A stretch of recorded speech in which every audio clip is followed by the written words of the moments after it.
feel bad for Kobayashi at all? No. Why? I was watching the Unfinished Beef battle yesterday on Netflix. Not live. I was watching it, taped, I guess, on Netflix Live. Knew the outcome, but I did feel bad for Kobayashi because he's been waiting a good deal of time, probably 15 years, to seek vengeance on that white devil, Joey Chestnut. And the White Devil prevailed. He did, yes. With 83 hot dogs. 83 hot dogs, yes. The reason I feel bad for him is because you've seen the 30 for 30, right? The Good, the Bad, the Hungry. I have. I feel bad for the guy because, he was the face of Major League Eating. And then Richard Shea basically told him, or is it George Shea? Whoever it is, one of the Shea.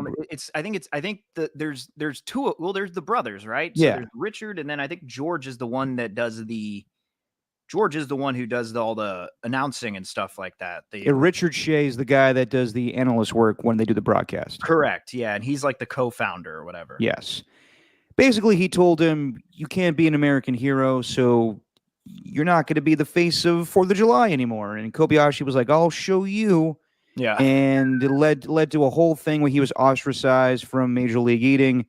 And, he talked about it in the I mean, if you ever see the 30 for 30, it's more serious than I thought it was going to be. Because from Kobayashi's standpoint, he felt like he was ostracized for not being American, basically. And so for years, he's been trying to get back in the ring.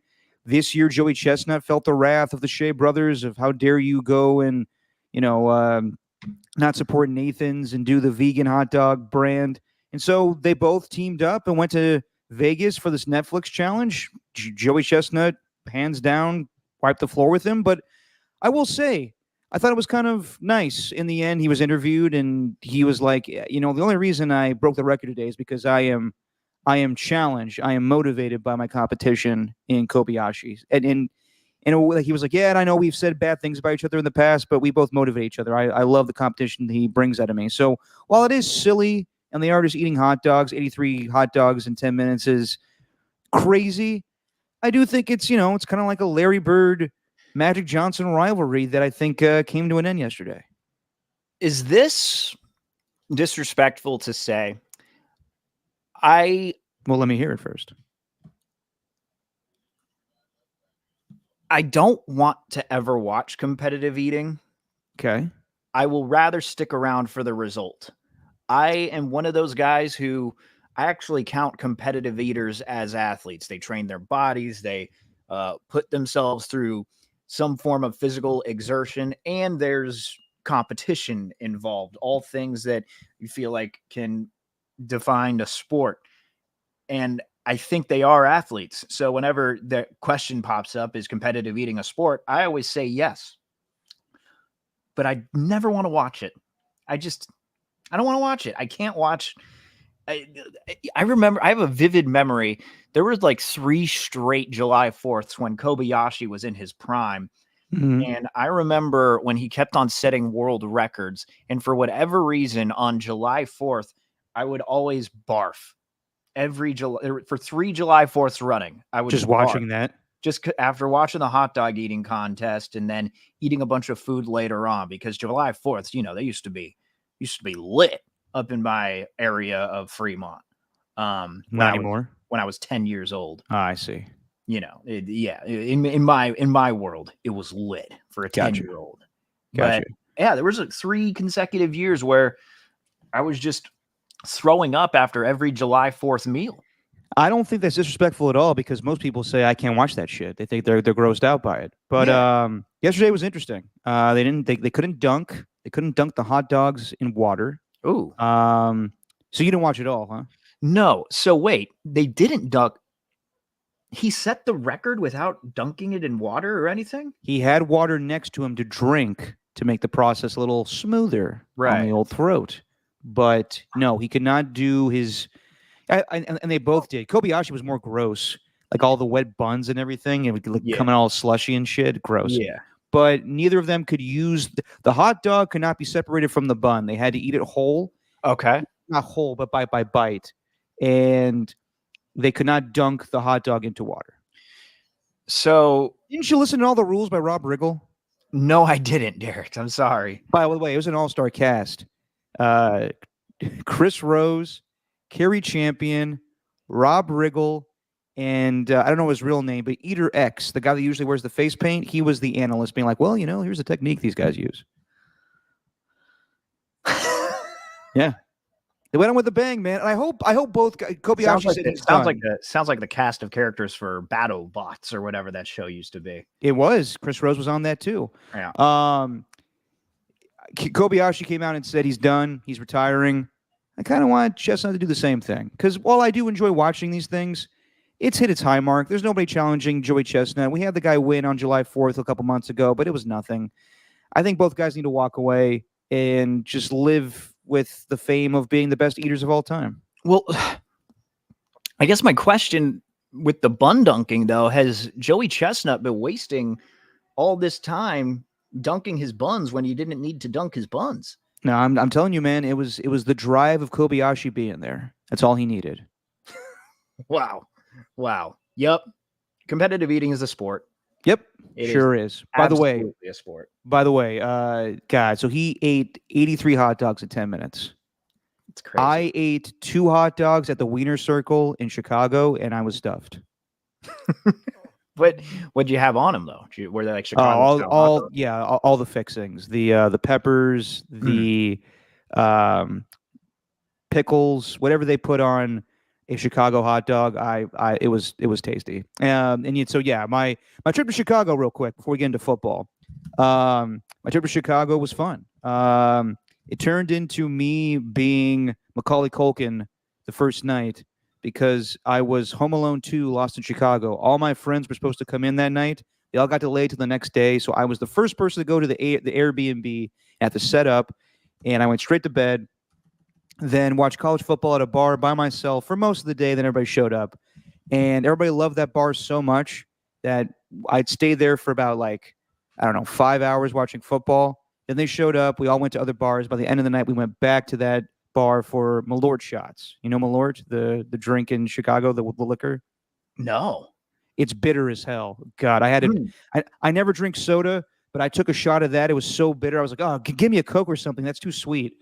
So I was in there for 5 hours, came back at the end of the night.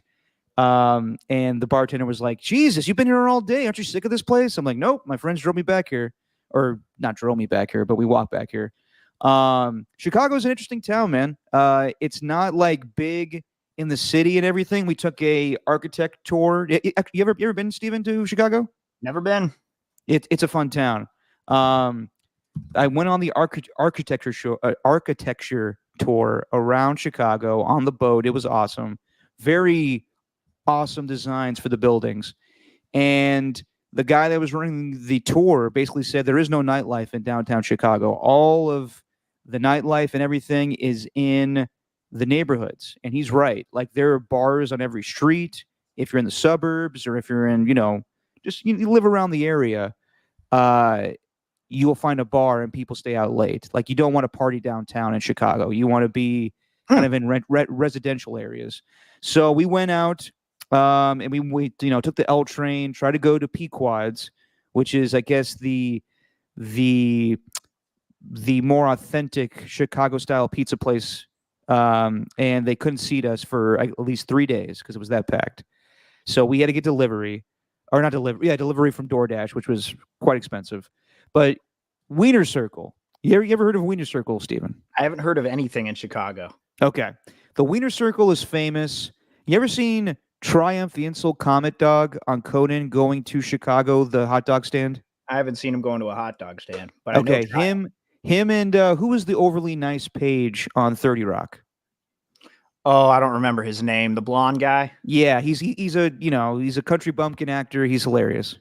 Yeah, I don't know his name, but all right, someone in the chat will look it up for us. But they went there years ago, and they were insulted by the staff, and of course the guy from 30 Rock was like, "That's so hurtful," and then Triumph the insult comic dog was just throwing insults back to them. It was fantastic. So we got to the Wiener Circle. It's famous for their staff just berating you, just hurling insults at you.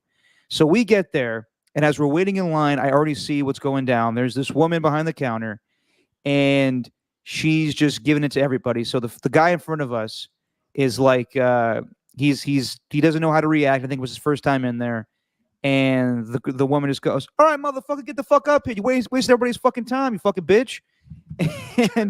And the guy didn't know how to react, so he goes, "All right, why don't you shut up and make my fucking hot dog, bitch?" And she goes, "Nope, that's not happening. Get the fuck out of here." Wow. And he thought that he was playing the game, and she was like, nope, that was too aggressive. You need to get the fuck out of here. And so then we were like scared shitless. I'm like, oh my God. So we basically can't say shit. So the woman sees all of us. She's like, all right, you fucking nerds, you're up next. And we're like, oh, Jesus. And we were just like at a Seinfeld with the soup Nazi, where we're just just saying the order quickly. Right. So we didn't fuck it up. We're just like, all right, we'll take a Polish hot dog and some fries. Thank you. Yeah. And the best, and she was nice to us, but it was the best at the end where she goes, all right, dick lickers, your fucking hot dogs are here. And she goes, wow, you guys are in here at 10 o'clock at night, huh? You guys could get any pussy tonight. And we're like, oh, Jesus Christ. She grilled us. She grilled us. And it was fun. It was absolutely fun. Yeah, but I get why she's kicking out the other guy, though. You're not supposed to do that. You're the one that's supposed to be taking the shit from them. You're not supposed as long as you have fun with it. Like it's funny because she was grilling us. She was hurling insults at us. But then on the side, like not in front of everybody else, she was like, all right, I just want to make sure I got this order for you guys right. Okay, so you guys wanted 3 hot dogs, 3 fries. It's all an act. It's fun. But I guess the bit of it is she has to let everybody know that she's grilling you. The guy took it too serious. You don't, like we were having fun. You can like have a jab here or there, but you can't like call somebody a bitch like that. Like that was too much. So no, but we had a good time. We had a good time in Chicago. It was fun. I want to either witness it happening or do this myself. I would not mind taking my mom to one of those spots without telling her what it is. Those are my favorite videos when people take like their grandma to that sort of place. Yeah. And they have no idea what's happening and their jaws are dropped because of the insults that are being hurled at them. I've always wanted to do that. You didn't witness anything like that where someone might have taken someone else there as like a surprise? Someone brought their kids, and my friends were like, "Oh my God, what's up with that?" I'm like, "Oh, you gotta teach them young. You gotta teach them young." I found it funny, and it's funny you bring up your mom because one of my favorite videos of all time, Steven, you used to do like a lot of short videos back in the day, right? You post to social. Yeah. One of my favorite all time is your mom makes this delicious meal. She puts it in front of you, and you just go, "Mom, are you trying to poison me with this crap?" And the face she makes before you click end on the video is just heartbreaking, but it's hilarious. Yeah, it was like one of the nicer dinners that she's made. That's when I was in my embarrassed family on social media era, but whatever. Okay, so what was your favorite part though? Was the wiener circle your favorite part? Was the architecture? Oh man, I ate way too much. I drank too much and ate too much. Went to Culver's too. That's an underrated fast food burger place. Heard about that. Never been. It's a good spot. No, I love the weather. It was nice outside. I probably would hate it in the wintertime. People were crazy about the Cubs still. I wasn't in the area where the Bears play, but like Wrigleyville was not that far from where I was, and I wish I was able to go. I wasn't able to go. My friends went last night. Not much of a game, I guess. The Pirates won, but what was my favorite part of it? The food was amazing. Yeah, I'd probably say the food, the deep dish pizzas and the hot dogs. But I will say, Zachary's here in the Bay Area, pretty good too. Not gonna lie, it's not that far off from the Pequods I had. Interesting. Yeah. Wow. All right, that's enough of that. Just your opinion, man. Stephen Langford, Derek Papa. We have a lot to get to tonight because tonight is our NFL season preview show, and I know, Stephen, all off season, I act like football's still the number one, and I get into free agency and everything. But now it's for real time. The games are going to be played in 2 days. We're recording this on a Tuesday night, and I can't wait because I'm tired of all the bullshit of the off season. Even though I'm into it, but now we actually play the games, and I'm very excited. I'm very aroused. What a quick turnaround for you. 'Cause it felt like it was just yesterday. You were asking me for things that you should do during the NFL offseason to Oh yeah, distract did I you, do any of those? and you didn't take up a single one. Well, it's hard to lay cement. Yeah, laying cement and scuba diving is two pretty unrealistic things, but I probably could have taken up golf. you could have taken up golf and also watched Drive to Survive like I recommended. But Yeah, I didn't do any of those things. yeah, I guess I guess I was better this year than I was last year, where I was so obsessed with DeAndre Hopkins and Dalvin Cook. you learned. I learned how to get on with my life. All right, so we have a lot to do tonight. We will talk about we will pick each division. We will pick our playoff teams. We will pick our Super Bowl teams. We'll pick the awards, MVP, Defensive Player of the Year, all that stuff. But let's get to some news. And I hate starting with this because this story was shocking and terrible. I was in Chicago when this happened on Saturday. I was watching college football. I was watching Texas beat up on Colorado State. Watching Arch Manning get in, and then got the alert that Ricky Pearsall was shot in downtown San Francisco, and Union Square, a spot that I've gone to many a time. I'm sure you have too, Stephen. Yeah, and I didn't know how to react to that because I was like, Jesus, is he okay? Like, why would that happen? And you come to find out that he's fine. The whole thing was over a Rolex. Everybody knows the story by now, but he was doing an autograph signing. I guess from what it sounds like, Dante Whitner joined my dad's show today, and he was like, yeah, Dante was there with him at the autograph signing, and he was like, yeah, he was wearing a little too much jewelry. Not that it's his fault or anything, but he was walking around and had some bling on, and someone knew he was there, I guess, and tried to rob him. And Ricky fought back, took the gun. He got shot. The shooter got shot as well. Mm-hmm. And Ricky is so grateful to be alive because that when you shoot, we get shot in the chest. That usually ends in, you dying. And he was shot in the chest. Thankfully, the bullet exited his back, did not go through him. So, like through his chest, I'm meaning. But right. It's terrible. It's terrible that would happen. Obviously, football secondary, but he's going to miss the first 4 weeks of the season, and he sounds like he's in pretty good shape. He left the hospital the next day. Tim Ryan saw him in the weight room this morning. So all signs point to Ricky Pearsall being fine, but man, this guy's had a eventful offseason. I'll say that with the injuries he's had plus the shooting, but thank God he's alive. It couldn't have been. I mean, it couldn't have come at a worse time, really, when he was just starting to get healthy, and now, obviously, he's been set back a little bit, and I don't even know. Like, I'm seeing a lot of stuff about how he's going to come back this season, and he might, but I don't know. If I'm the 49ers, I'm thinking we got Ayuk under contract. Jacob Cowing's doing just fine. Like, we invested a first-round pick. I'm sure Pearsall's going to be itching to get back on the field, but I don't know. I mean, you get shot in the chest and it misses all the vital organs. I'd be surprised if the 49ers want to play him, but that's not the important part. The important part is, that he is okay. And, his mom in that social media post, very emotional, obviously, and rightfully so. And, I mean, it was very somber. I ended up getting called into work and having to not really break the news because I wasn't there during the day, but I had to come take over and get outside to San Francisco General for the press conference with the mayor, police chief, and the district attorney. I don't know if that warrants a bloop, but whatever. Fun little story. On my way there, I took one of the station cars. We have a bunch of KCBS cars that you can, obviously take around the Bay Area so you can do news stories and stuff. Right. And I took one of them, and as soon as I got in the car, the check engine light was on, and thought, "Ooh, that's not good. This thing needs oil." And but I'm like, I gotta get to the hospital. So I was driving, and it's right off 101. And then as soon as I'm about to hit the exit, that's when the car starts beeping and said that said that it's overheated and you need to stop the engine. Oh, fuck. I had like a half a mile to go.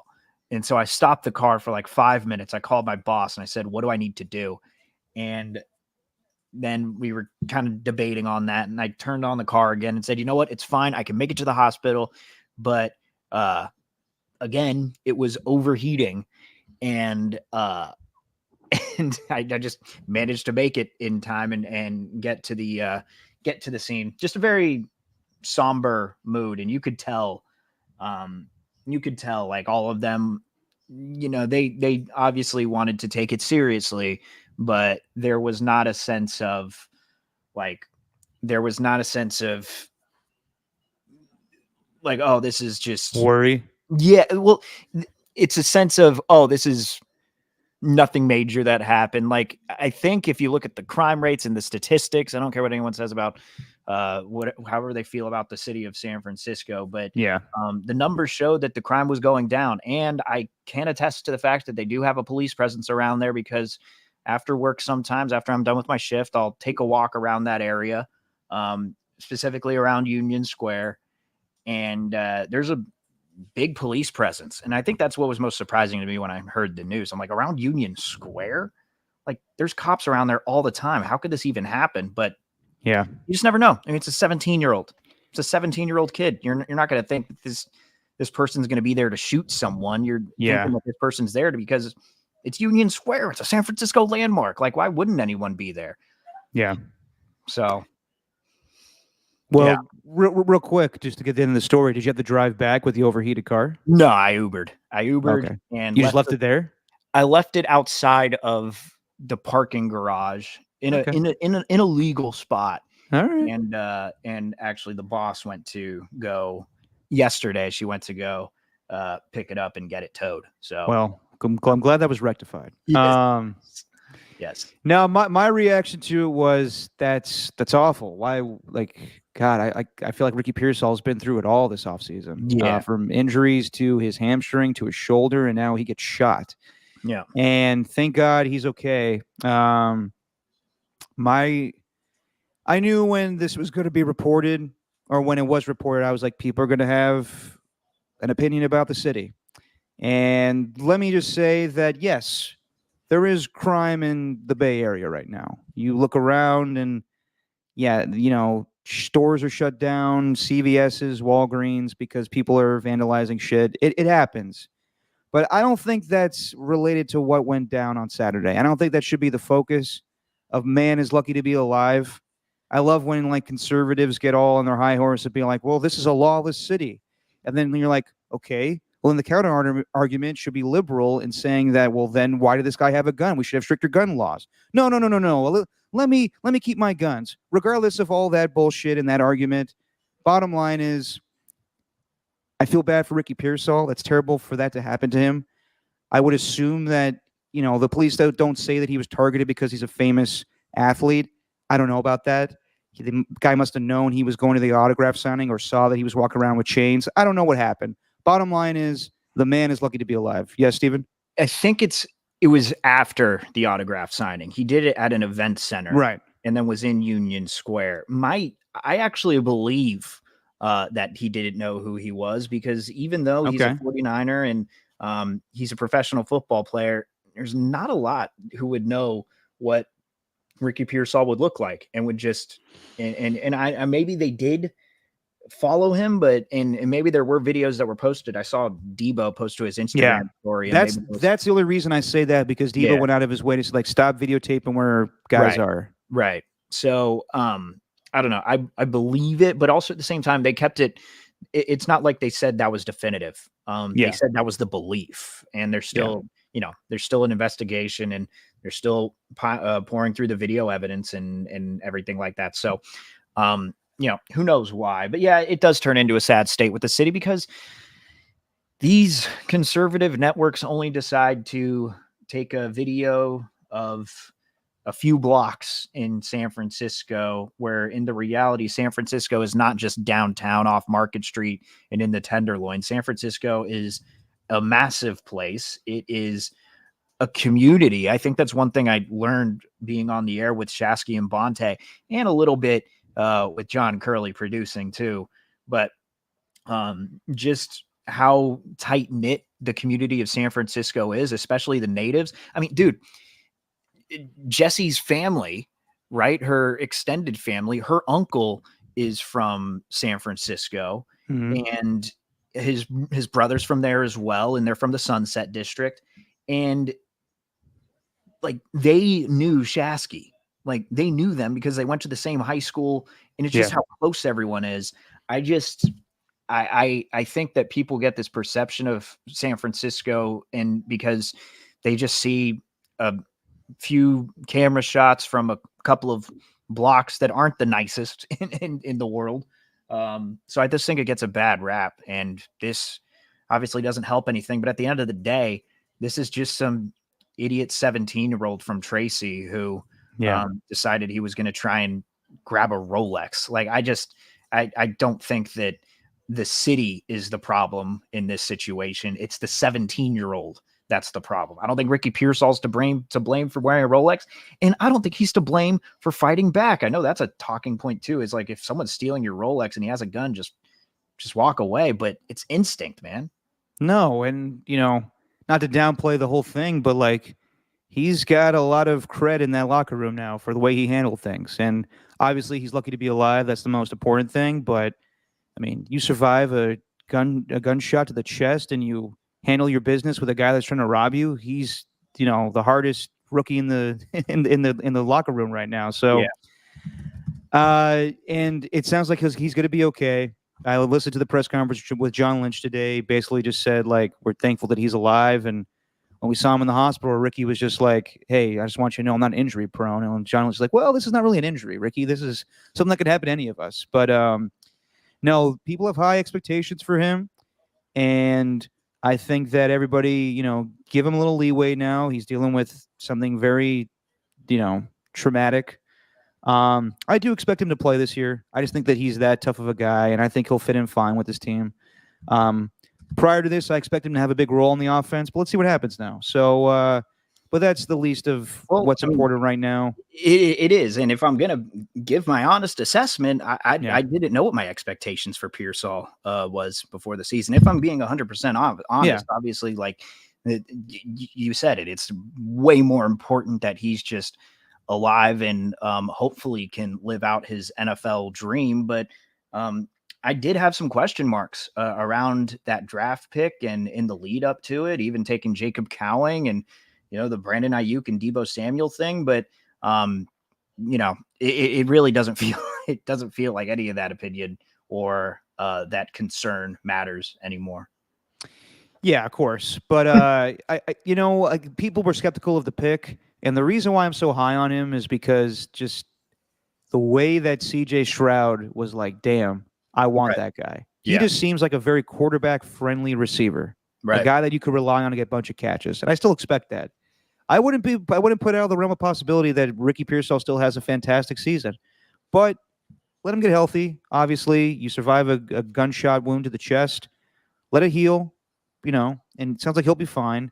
But what a fucking crazy thing to happen. That's awful. And whatever you believe in, he's thankful to be alive. That is an amazing outcome like that.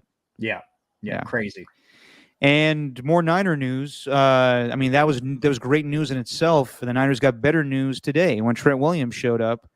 I guess last night he flew in. And it was interesting to hear Trent Williams talk today because obviously he got paid. But he was like, after I saw what happened to Ricky, I was like, I need to be there. And I think that's something, while everyone's going through contract disputes, everyone, they're still a family at the end of the day. So I'm glad Trent said that. But yeah, Trent Williams flew in last night. The deal was on the doorstep, and he was like, "It's close enough. Let me just get to camp today or practice. Camp's over." So Trent Williams was there. Trent practiced. Christian McCaffrey practiced for the first time in a while. You can calm down about that, Steven. And then Brandon Ayuk practiced for the first time. Hey, it's a calf injury that's lingering from the season. He practiced today. I'm just saying. It doesn't feel good. All right. Okay. You're still skeptical.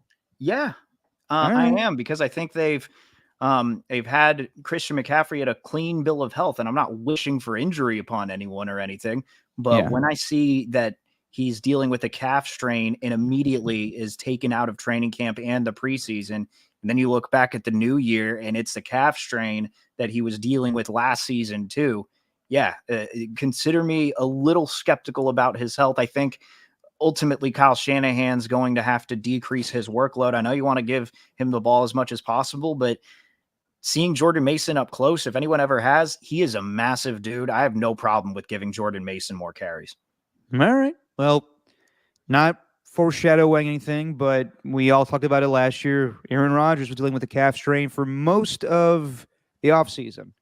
And no one thought anything of it. And then he tore his Achilles. Just saying, like, you never know. I know, I hear you. But as far as the good news, Trent Williams showed up today. Brandon Ayuk, after signing his contract, was there. And Christian McCaffrey practiced. So Trent Williams got an adjustment on his contract. He gets 2 years guaranteed for $48 million. He makes $27.65 this season. He gets $25 million at the signing bonus. So he's good for what presumably will be the rest of his career, the last 3 seasons of it. And or if he wants to play longer, but you would assume maybe at 39 he may step away. Who knows? But now he is the 3rd highest paid left tackle in football, next to Tristan Wirfs and Penei Sewell. So he got what he wanted. Everybody's happy. And this, led to other moves today as well. Deebo Samuel restructured his contract. The big thing there is I still think Deebo probably leaves, but it means that they now have $60 million in cap space next offseason to give Brock Purdy for his contract. So everything financially is fine for the 49ers. Just a matter of how they're going to be on the field where, 3 of their biggest playmakers and their first-round draft pick miss most of training camp. How is this going to look when they line up week 1? Does it really matter? Yeah. Like what do you mean? It does. I don't want to do the sports radio thing where I just make some, sweeping judgment on the season and say we don't need to pay attention. But who cares what the 49ers look like at the top of the year? I think it's more because they haven't showed up to training camp and it's been a turbulent time so far. I don't think if they get off to a slow start, fine. They're probably not going to get like the 1 seed in the NFC, but I don't think it matters in the long run because as long as this team is healthy and clicking come January, then I don't really think the beginning of the season matters too much. I think we overreact a lot to the beginning of the season. Well, of course we do. Just with every team. Yeah, because everyone reacts to, oh, you're 0-2, so that means the season's over. More times than not lately, I've noticed that a lot of teams that have shitty starts and finish hot are the best teams that go to the playoffs. Yeah. Like the Packers a year ago. No one thought around Thanksgiving time they're going to be a playoff team. They beat the Lions, and then we're like, oh, okay, this team could get hot. And they did. Right. So I'm with you on that one, Steven. But I think you feel more comfortable with Trent Williams being there at left tackle as opposed to not having him against that Jets line. For sure. You need him there for Brock Purdy's sake. Like I think I think like if you're gonna ask me like one question about Brock Purdy, it's like everyone said that he's answered all the questions, like anything that you could throw at him. Can he, make throws on the run? Can he escape pressure and do all those things? Can he play or not? Can he play? What are his instincts like when he doesn't have the best left tackle of all time on his blind side? Like, I think that's a question, and I think it's a very fair question. And are we saying Trent's the best left tackle of all time? One of them. He's up there, man. Now, one of them's fine. Yeah. Anthony Munoz was pretty good, but no one likes to look back in the history books. And I know Anthony Munoz and Tony Baselli and Orlando Pace. I'm not trying to denigrate what they've done. Steve Wisniewski. Yeah, go on. But Trent Williams is up there, man. And Purdy hasn't had to worry about the blind. Like I literally think he can. That's part of what makes him so lethal is that he can just forget about that. He doesn't even have to think about anyone coming to his blind side. He can just focus on the play and doesn't have to worry about it. Like I think that's a huge deal. So them getting Trent Williams was the most important part of this offseason. It wasn't getting the Ayuk deal done. It was Williams. Yeah, but getting Ayuk helps him out too, and he gets his best receiving target as far as a wide receiver. Yeah. And Pearsall, I'm assuming, will come back. So the wide receiving core will be pretty good this year, in my opinion. Yeah. And even Jacob Counting may get more action when the season starts. But yeah, no, I think everything, as I mean, the offseason for the Niners was just so dramatic. Like even Ayuk said today, he was like, yeah, I probably didn't need to make things the way they were down the stretch of contract negotiations. And I was like, it seems to me like both Ayuk and Trent just didn't want to go to training camp, and that's fine, whatever. But like you and I talked about it separately on our last podcast when the Ayuk news broke, but he just waited for the deal. Like he got it August 10th or 12th and just waited around until he was comfortable. And I think he caved because the Niners were going to fine him, so that's why he signed the deal. With Trent, it's time to play. So it was. That's football in the offseason now. When guys have contract disputes, we just talk about it ad nauseum, and then we get scared because they won't show up. Like, we're recording this on Tuesday night. By tomorrow, and maybe I'm going on a limb here, the other two contract disputes that have not been resolved, I fully anticipate that Jamar Chase will get a contract tomorrow, and I think Hassan Reddick comes to some type of agreement with the Jets. I don't think this is going to play out any longer than it has. I think both guys will show up tomorrow, and they'll get some kind of financial backing. I think Chase is likely. I don't know about Reddick. Reddick was spotted. I saw he was signing autographs at some charity thing in New Jersey. He lives in New Jersey. He was there the whole fucking offseason. Eventually, he has to show up to the facility, and I think that's what happens tomorrow. This time last year, this is when Bosa signed. So I think this is the deadline day tomorrow. I think both Chase and Reddick, something happens tomorrow. Or maybe it doesn't. Who knows? I think Chase will. I don't know about Reddick. Well, do you think Chase becomes the highest paid wide receiver in football? Damn, I don't know if he eclipses Justin Jefferson. He wants to make 1 penny more because those two are tied at the hip at LSU. You might as well do it. What else are you gonna? You're just gonna not pay Burrow's number one guy? You can when he has 2 years still left on his contract. True. But you definitely could call this bluff. Although, so if I was Jamar Chase, the wide receiver money is only going to go up. So maybe I would wait. Yeah. That's why the Packers got the deal done with Jordan Love so quick. It's because have to pay all those guys at once. Whenever their contracts are up. Yeah, they know the money's going to get real. And one guy we're not even mentioning in the quarterback stuff is Patrick Mahomes. I think they're going to redo his contract. He's not going to stand for making $45 million on average or whatever it is. And I don't know what his contract is looking like for the remaining. Dude, he's still got a good 6 years left. And I don't know what the guaranteed money's looking like, but I have a feeling they'll want to restructure that. Possibly, but he makes the most money out of all of them when it comes to total just contract value. Also, you said the 49ers are good financially. Are they? I don't know. I saw a report. Someone citing sources that ownership's mad with Lynch and Shanahan and how they've handled the contracts. What are they supposed to do? What, Jed's mad at him? I don't know. You see Grant Cohn? No, what did he say? Yeah, he had a one league source tells him that the 49ers ownership group is really frustrated with how Lynch and Shanahan handled all the spending this offseason. And if they don't make it past the divisional round, even the NFC Championship, when it's a Super Bowl or bust kind of year, this is where they'll draw the line and heads are going to roll. Okay. Did David Lombardi come after him and say that's not true? I don't know. I don't know. I actually don't doubt that. I don't doubt that Grant has some form of a league source, but I also think that source understands that, Grant is this catalyst for this sort of talk. So I think they told a certain person. Mm-hmm. And I don't know. I mean, the 49ers are entrenched with a lot. Yeah, they are. They got lawsuits going on. Santa Clara does not like them. They got bigger fish to fry as far as the 49ers team, what with the World Cup and everything that's coming up down there in Santa Clara in the future. Mm-hmm. Dude, they got a lot on their table, on their plate. And, I actually wouldn't be surprised if they are growing frustrated because, again, like I told you, something that no one really thinks about. And I know 49ers Enterprises has nothing to do with the team, but it's still attached to the 49ers.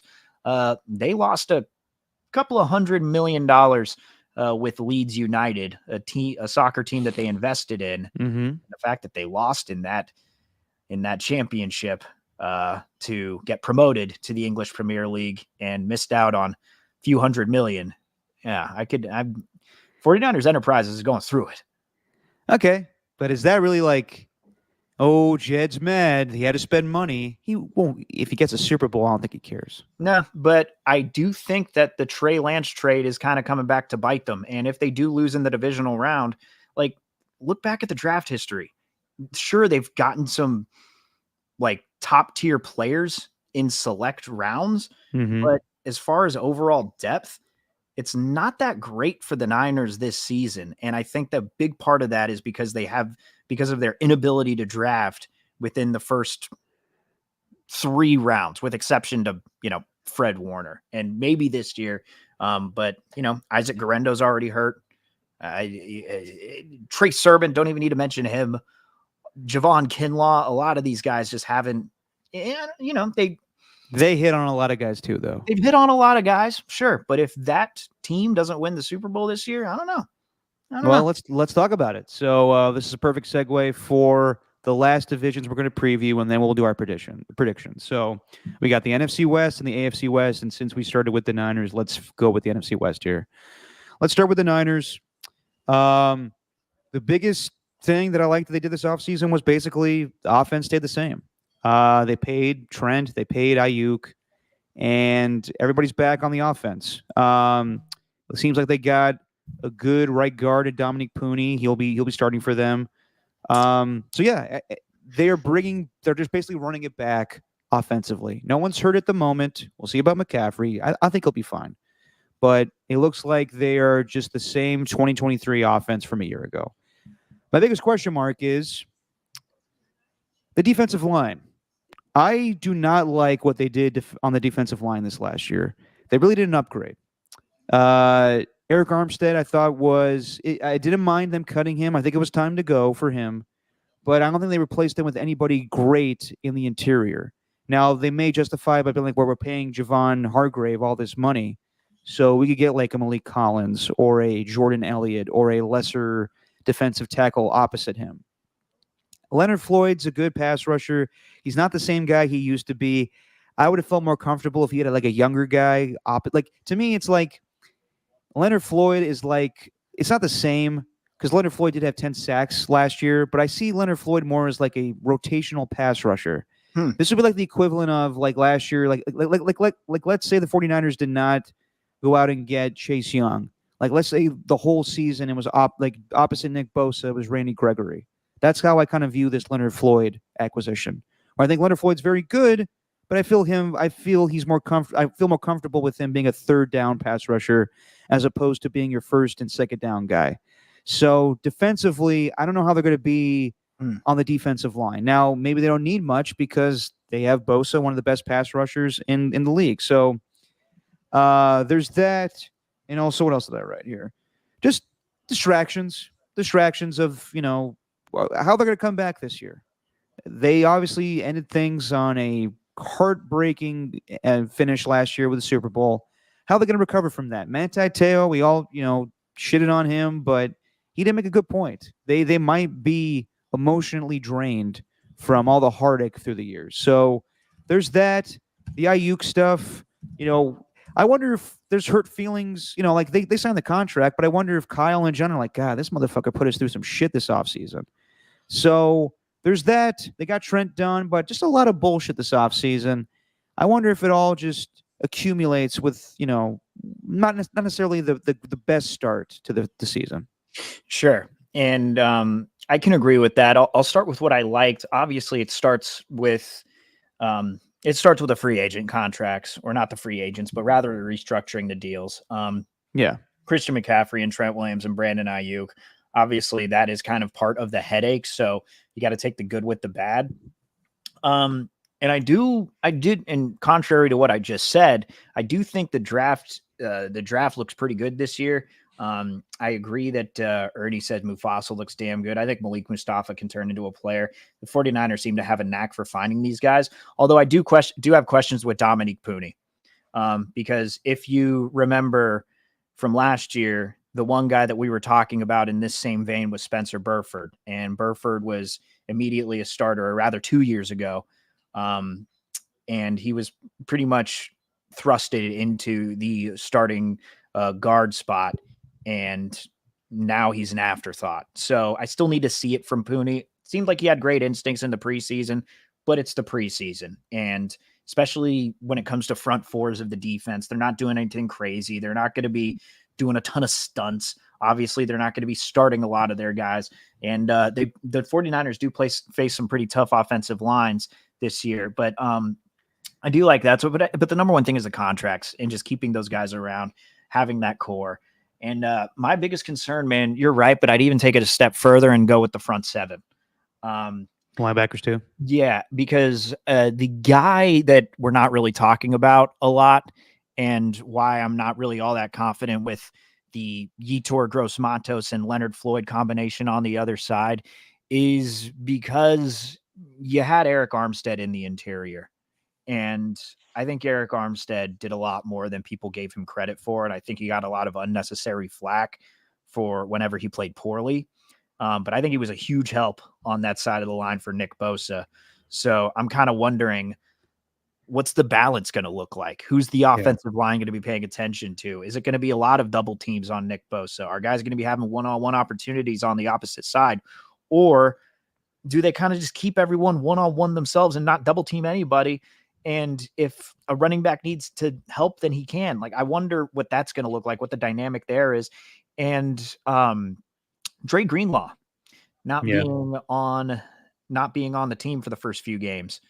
And I get it. Armstead missed too many games the past few. I get it. I understand why they let him go, and I understand why they couldn't why they had to pass up on him. But I'm telling you, when he was in there, he had a lot of value.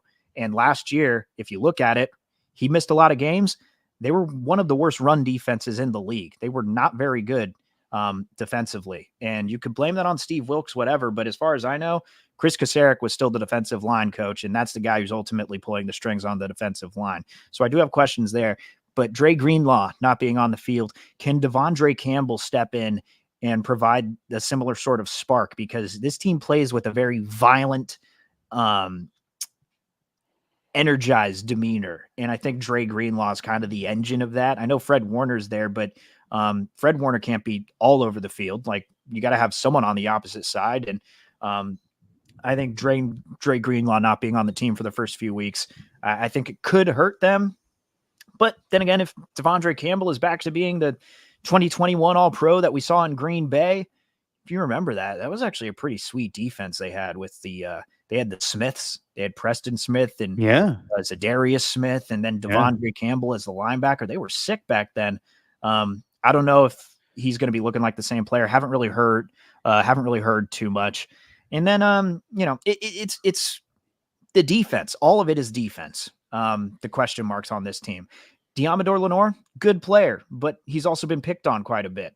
Right. Like, honestly, dude, if I'm the Jets, Mike Williams is healthy, I'm taking the first play and I am getting Mike Williams in that starting personnel group. And I'm just taking a deep shot to Mike Williams to start the game against Lenore. Like, if I'm the Jets, that's what I'd be doing. So I think that the jury's still out on him. Very good player, and he's kind of got that crazy that you need in a cornerback, I think. But I want to see it play out on the field because it feels like they haven't had a true number 2 corner since Emmanuel Mosley. Yeah.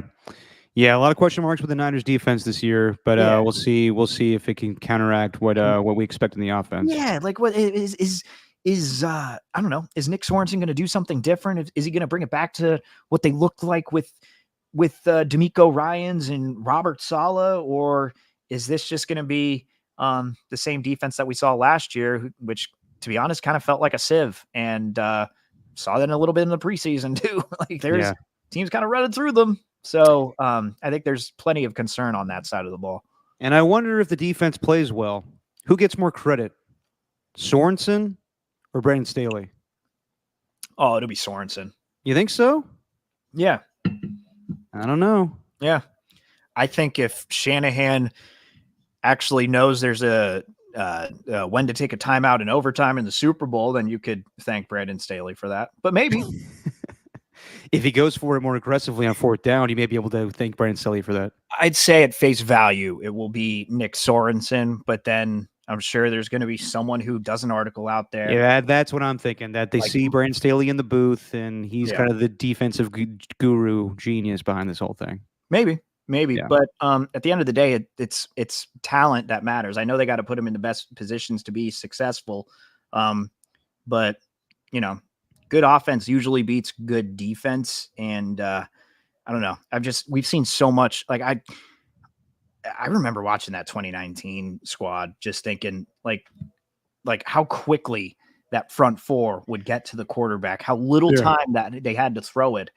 And they would enter those games knowing that defense was going to get after them. I don't think other teams fear the 49ers defense like they used to. And I think that's a big part of it too.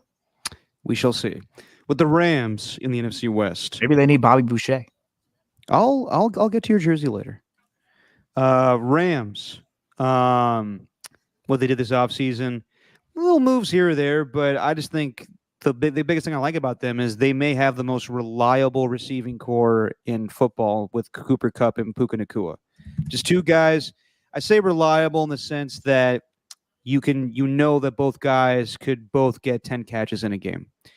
And Cooper Kupp has been more injury prone the last few seasons, but Puka Nacua, man, he came on strong last year, and if it wasn't for CJ Stroud, he probably would have been Offensive Rookie of the Year. So I like the receiving core with those two guys.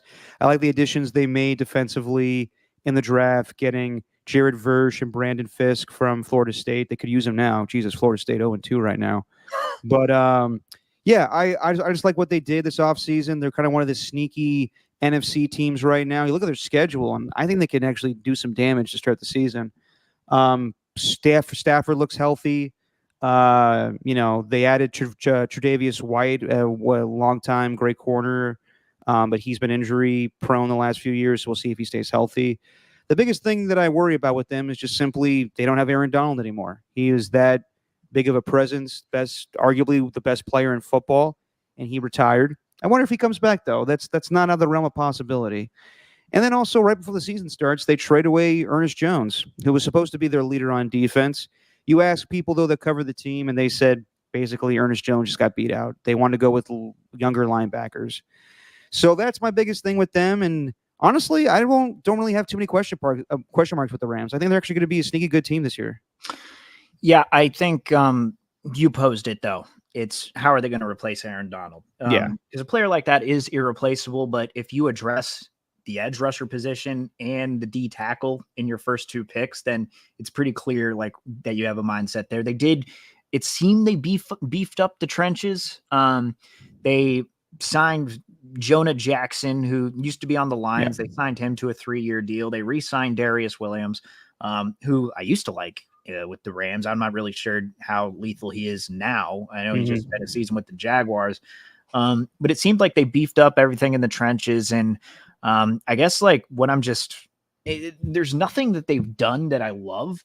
I think what I'm just curious about is what Puka Nacua and Cooper Kupp are going to look like when they each have when they're both healthy and potentially have them both for a full season. And I think Kyren Williams is one of the most underrated running backs in the league. Got him in fantasy. Yeah, he's a good pick. And then there's Matthew Stafford, who remains underrated. Like people continue to forget about this guy as one of the best quarterbacks in the NFL. But when this guy gets going, man, he's hard to stop. It's just like, especially when the offense is moving in rhythm. Because, man, if especially on that first drive in the scripted first 15 plays, there's not a lot that they've changed. They've added a few pieces, but besides Aaron Donald, there's not like a huge exit where it's like someone else signed a big ass contract with another team because the Rams couldn't pay him. They just kind of stuck the same with the same roster. And yeah, I think with Kupp and with Kupp and Nakua, that's my biggest question mark, I guess, is what they're going to look like when it's fully healthy. Then we got the Seattle Seahawks, who this offseason made a lot of changes. They basically kicked Pete Carroll to the curb after a long time. And they went with much younger Mike McDonald as their head coach.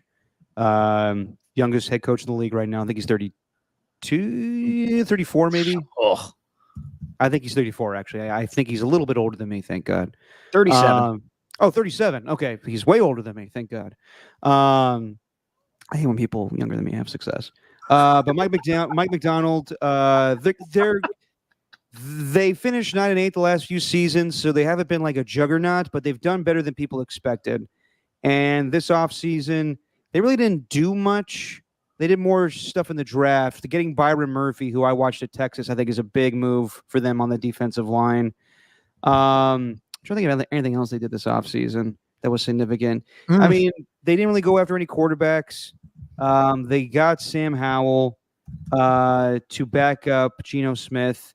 And basically, that's my biggest question mark is their quarterback situation good enough? This could probably be the make or break season for Geno. I wouldn't be the least bit surprised if they struggle, that Geno gets benched. You see a little bit of Sam Howell, and they evaluate if they need a quarterback next year. But I do like what they did offensively to getting. This is one of the more outside the box hires. Ryan Grubb, who was the offensive coordinator for the Washington Huskies a year ago when Michael Penix was lighting it up. He's their new offensive coordinator. So we'll see how it translates. But my biggest question mark basically is kind of the same deal with the Raiders. I think they have a lot of talent around that whole team, but are they going to be good enough because of the quarterback play? I think that's always the number one question with this squad, especially with Geno Smith. Yeah. But you kick things off with what I like the most. I love that they hired McDonald as their new coach. I know Pete Carroll was great in his own right, but the Seahawks just haven't had that ferocious defense since the Legion of Boom. They've kind of gone downhill. And last year, they obviously made that big trade for Leonard Williams and immediately signed him to a contract extension. Tariq Woolen has had his issues, especially in terms of tackling, but God, it's just hard to ignore all the talent that they have, the young talent. It seems like the Seahawks have really pin down their talent evaluation and understand what they're looking for. I think this is an interesting team to watch because there's a bunch of young talent everywhere except for their quarterback. And, can their running back stay healthy? I love Kenneth Walker, and I love the combination of Kenneth Walker and Zach Charbonnet. Like those two guys, that's a 1-2 punch I think any team would be lucky to have. But you're right. Ultimately, it comes down to the QB play and what it looks like, and the defensive line. I do have some questions on the defensive line and, how much they're going to get to the quarterback, which they really didn't do too much last season. Obviously, Leonard Williams helped with that, but can this defense, I'm not saying they have to be the Legion of Boom, but can they get back to being a force of some kind? Because I think they're going to need that. I think they're going to need that in the NFC. Yeah, and I think they're going to be more of a defensive-oriented team. But I wouldn't be surprised if they struggle. I wouldn't be surprised if we see Tyler Lockett as a potential trade deadline candidate. I wouldn't be surprised about that one. And lastly, the Arizona Cardinals. They've been kind of going through a rebuild of their own with firing Cliff Kingsbury 2 years ago, and now Jonathan Gannon in his second season. Boo, boo, boo, boo, explosives. They got an explosive wide receiver in Marvin Harrison Jr. as their fourth overall pick this last year. But basically, I guess my biggest question mark is, are they going to be good enough in this own division? It just feels like they still got a lot to work on. And is Kyler going to finally mature? And this is the first, full season we're going to see with him under this new offense. He came in late last year because of the torn ACL against the Patriots a few years ago. But now he's got the offense. He's in training camp. He's good to go.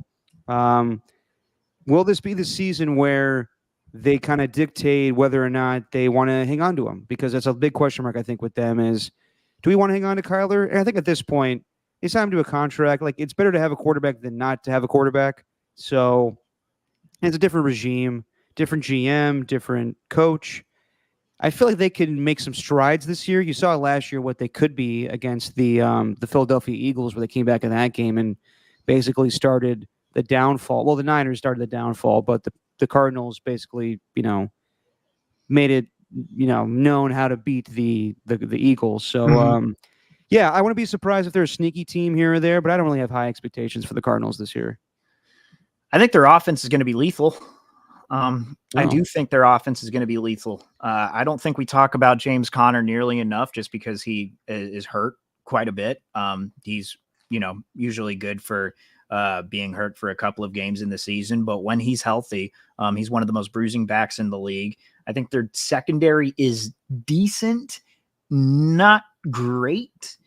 Obviously, you got Budda Baker, who is just a spark plug, and I'm glad that he's on the team because we get to see another matchup with him and George Kittle. Watching Baker and Kittle is just it's next level. Watching those two get up against each other, but other than that, I can't really say too much about their defense. I don't know. They had the most draft selections this year, but I also know that their second first round pick is currently on injured reserve. He was placed there less than a week ago. So they're not going to be getting him. He was a defensive end from Missouri whose name is escaping me right now. But yeah, I'll look it up here for a second. Darius Robertson? Yeah, that's it. Yep. Yeah. And obviously I think Marvin Harrison is just going to take them to another level. But is he just going to be like another, I don't know. Is he just going to be another kind of DeAndre Hopkins type? Because even when DeAndre Hopkins was on their squad, like they weren't that amazing. Can a wide receiver really change up that offense? I don't know. But you know what? At the end of the day, what I like about this team is last year, the fight that they showed for Jonathan Gannon. I think Jonathan Gannon proved a lot of people wrong. I think that video kind of put this narrative out there that he's not meant to be a football coach. And I just like how they rallied around him. So I think they're going to be one of those teams that runs off the good vibes. And I think Kyler Murray feels comfortable with him there. And I know we're going to do our season predictions, but where do I have? I got them getting a few wins, but I don't really think they're going to be, shocking anyone this year. What was the second video that Jonathan Gannon did? I remember the pew pew pew, but there was another one where it was just the do you have the fire in your gut? Yeah, that's it. Fire in your gut. When you guys got off the bus today, he's talking to these people, these grown ass men who have millions of dollars. Like when you guys got off the bus today, and I was like, we drove into the facility, coach. And everybody was like, oh, they look so bored. This is not gonna be good. And they didn't have a great season last year, but they definitely fought for most of those games. So we'll see if they build on that.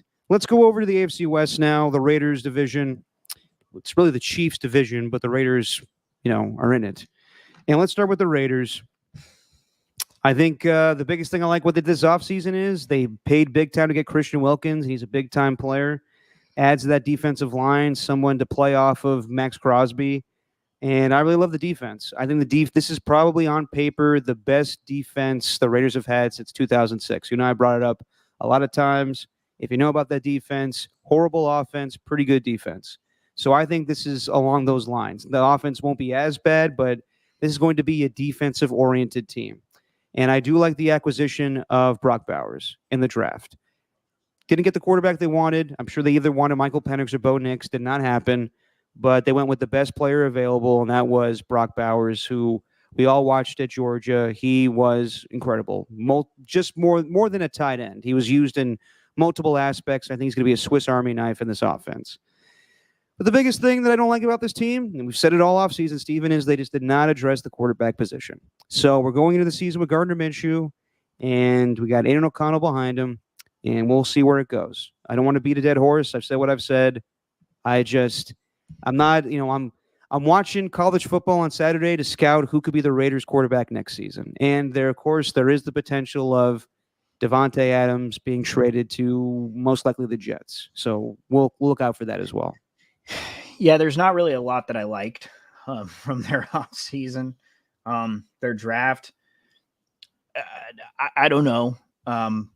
Brock Bowers is meant to be an otherworldly talent, but he's been dealing with a foot injury a lot of this training camp. And if I'm to remain consistent here, if you have an injury early, I don't know if that bodes well for the start of your career. Same with Jackson Powers Johnson. I loved those first 2 picks initially, but the fact that those guys have barely played throughout this training camp, yeah, that's not good.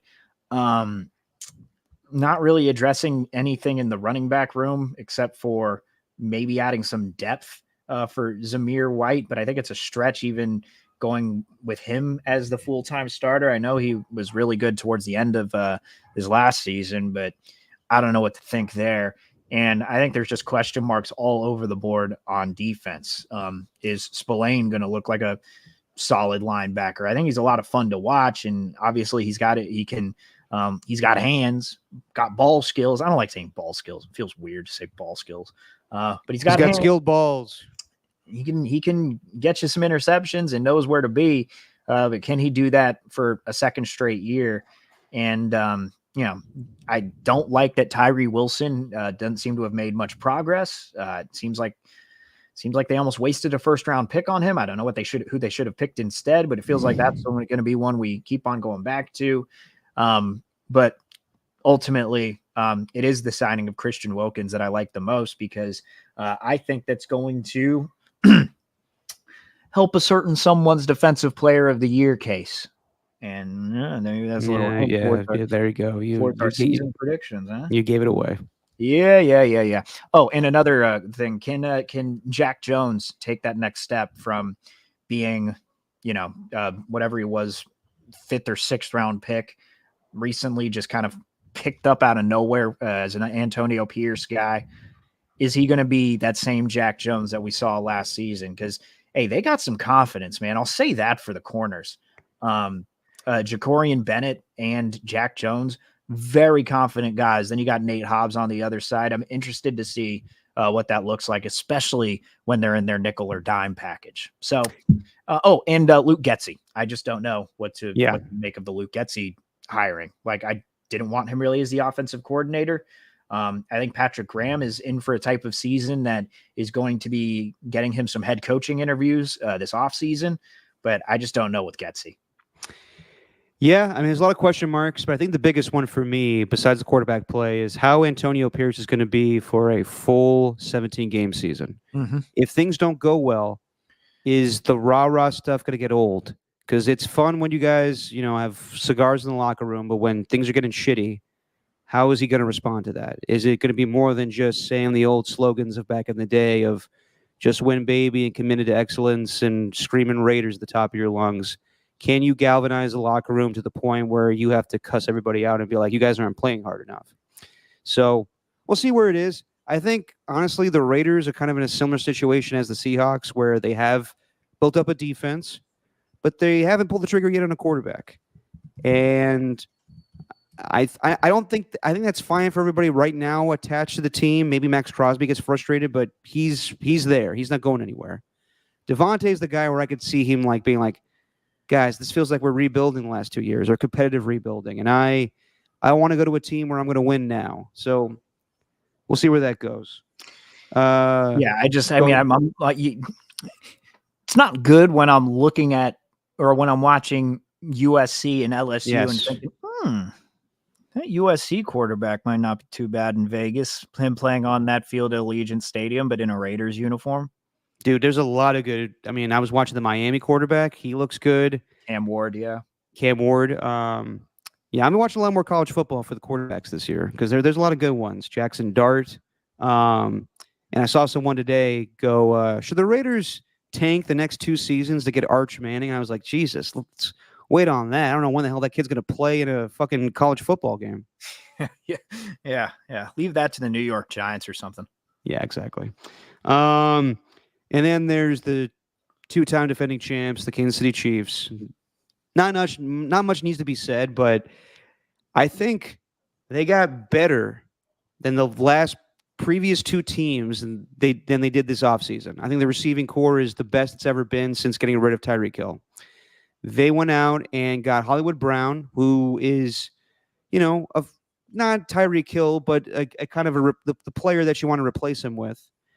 And Xavier Worthy. They probably have next to possibly Jalen Waddle and Tyreek Hill, they probably have the fastest receiving core combo in those two guys. And Rashid Rice, the things this offseason did not look good for the Chiefs for the most part, going from the awful parade ceremony where people got shot and killed, then to Rashid Rice's arrest. And I guess he's not going to be suspended this season because the case is still ongoing. Harrison Butker's comments, another defensive player whose name escapes me at the moment, he got arrested and had to be cut. A lot of bullshit went on with the Chiefs, but at the end of the day, they got Mahomes, they got Kelsey, they got Andy Reid. I think they'll be fine. Just the biggest question mark is, are they going to three-peat? That's the only thing. They have no pressure on them whatsoever, in my opinion. They need to make the playoffs, but that's about it. Anything else that happens, they could do whatever they want. They have carte blanche this season. If they three-peat, they'll be applauded. If they lose in the AFC Championship game, people are like, all right, well, it's been a good run. Yeah, sure. I agree, but and they did obviously beef up their offense, but remember they did lose out on L'Jarius Sneed, and that defense doesn't exactly have a number 2 guy at corner opposite McDuffie, who was a first-team All-Pro guy this year. So I don't think their secondary is going to be just as good talent-wise. I think Steve Spagnuolo is going to have to do a little work, going to have some work to do, but at the same time, like what's made this Chiefs team so lethal is the stability there, and I think they thought, sacrificing Sneed in order to pay Chris Jones more money, that's something we were willing to do. And we ended up winning a Super Bowl despite giving Jones that contract and having to trade Sneed in the offseason. So not having him, I think, is going to be an interesting one. But yeah, this team is largely the same. And with everything I've seen from Xavier Worthy and everything that I've read, actually credit to FS1 for finally making the change. I don't know if you saw it, but they got that new show with Emmanuel Acho and LaShawn McCoy and them. Not really, a big fan of them, obviously. Especially Emmanuel Acho. There's something about him. It can't really. Here's the thing. Yeah, it's just too much. It's too much. It's just his. Let me tell you. Yeah, and LaShawn McCoy, I just think LaShawn McCoy says stuff just to say stuff. However, with him and James Jones and Chase Daniel's pretty good. They are former football players, and when they actually started breaking down X's and O's, you're like, oh damn, this is pretty solid. And they were doing that earlier this morning on their show, The Facility. They were breaking down what Xavier Worthy does in the Chiefs offense, and Chase Daniel is sounding very convincing in saying that they may have found a new version of Tyreek Hill, and they can at least run the offense the same way that they did when Tyreek Hill was there. So, yeah, they're going to be even more deadly on offense. Defense still question marks, but again, I don't know. Chris Jones seems to make up for whatever they're lacking in, and they always seem to find a way. So, how long have we been talking about that? Since Mahomes has been their quarterback. Well, the defense. It doesn't matter. At the end of the day, you got Patrick Mahomes, who is on his way to becoming one of the greatest of all time, and he's already up there. So, who cares about the defense? That's just nitpicking. And they also got Harrison, keep the women in the kitchen, Butker. Thank you, Steven. I do think that the defense was a big reason why they won the Super Bowl last year. But yes, when you have Mahomes, you're always in contention. So, yeah, I think they're better. I think they're better than they were a year ago, and that's crazy to say. Chargers got better, in my opinion, this offseason. And the big reason for that is Jim Harbaugh. Jim Harbaugh's presence on that team will make this team a hell of a lot better. He loves everything. Everything's a positive for the team, whether they're stuck in an elevator or, Justin Herbert has plantar fasciitis. He's just like, oh, what a great opportunity for the backups, huh? Who's got it better than those guys? It's incredible. I like they kept the pass rushers. They did not get rid of Khalil Mack. They did not get rid of Joey Bosa, who I guess is already injured, but he's going to play through whatever injury he has. They got Bud Dupree. They have pretty good pass rush. I think the defense is going to be good, given, this is basically the Michigan defensive staff. Jesse Minter comes over from Michigan. The biggest question mark I have with this team is, what's the offense going to look like? And I don't think it's going to be a very pass-happy offense for Justin Herbert this year. I think it's going to be a very run-oriented team with Gus Edwards and J.K. Dobbins and basically the Baltimore Ravens run scheme. And Justin Herbert's going to throw, he's going to throw, but it's going to be more, it's going to be a balanced offense. So the air raid that we expected of Justin Herbert is not going to happen this season. And people question the receiving core. They got rid of Keenan Allen. They got rid of Mike Williams. And right now they got what everybody presumes is a bust in Quentin Johnston and Josh Palmer and Ladd McConkey, who I really like. Could be like a Ricky Pearsall type of guy I see. But they got some tight ends. What is it? Donald Parham, and they picked up somebody, Hayden Hurst, I think. But the offensive line is good. Joe Alt. I think it's just going to be a physical team. Is it going to be they're going to be a playoff team? No, but I think they're going to be a very low-scoring, defensive-oriented team, which is what Harbaugh likes. Yeah, I mean, Harbaugh bringing a whole new kind of energy, but I also wonder, does Justin Herbert buy into that? Is that the type of guy that Justin Herbert can rally around? Although he hasn't had that kind of a coach, but as far as I know, even dating back to his time with Oregon, a lot of his guys have been mild-mannered compared to Harbaugh. They haven't been as eccentric as he is. And the same thing with Antonio Pierce. How long are you going to buy into this? Who's got it better than us when other people clearly have it better than you? The Chargers aren't the most talented team in the league anymore.